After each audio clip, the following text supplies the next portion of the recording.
ngwino hano kibaba we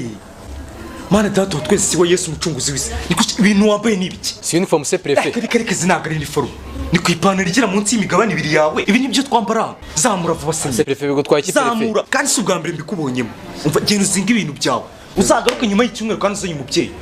genda genda uzinga ibintu byawe nushaka gufunga umutwe ndamagara polisi niragukura ihute wagiye ubije genda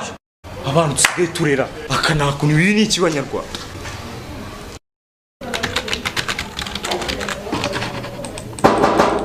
injira dore ko nagutumye umubyeyi ukaba ugarutse wenyine ari hanze ari kuza mu biro mu modokari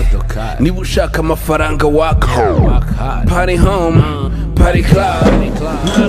yo prefect iri gute ni mwebo uraho neza kakajamwe n'akadage ka igisaza igipeti cyanjye mu mazi iminsi mwarakibunurije sinzi amabara cyakoze nagira ngo munconeshe aha ntabikwibwirira ji wakoze icyo waruntu ngo yamfashe nambaye pocket iriya ni pocket se ubwo ko wajyaho nta n'ipantaro wari wambaye warupetiwe none se ishuri rirakunaniye nkujyane kureremba ishwi down uko prefe yagize ubundi nabirenze ese prefe zimaze tukikemuye gute iki gipeti banza nyicyureho mu nyikosoza ngo punch violi serious bongeye kukurukana nakugeraho nta blague shumi yanjye prefe ndaburiza abantu abona ko violi karunga aramutse arakayadukubita turi babiri nge nawe umva reka nkubwire rero wa mubyeyi we umwana wawe musubize mu rugo azagaruka nyuma y'ikindi cyumweru yari ikosoye kandi rwose azagaruka n'undi mubyeyi atari wowe jama uri serious cyane ahubwo musohoke muri kunyishira akazi kandi mfite ibintu byinshi byo gukora bitegura ko twicumukire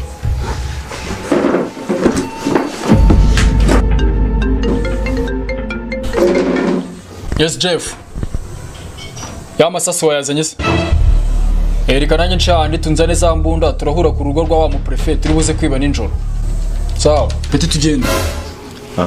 nase umwana wamuretse kamusiga hano ko n'ubundi nta animatire wamwirukanye kandi ibintu yamwirukanye numvishe bidakomeye ku buryo byakirukanirwa animatire basanga banafitanye ibibazo rwose mureke njye nemeye no gusinya kontra umwana nashaka ajya atera pocket no kuri box nayo itida zagiye ikora nta pantaro yambaye rwose umwana mureke ajye kwiga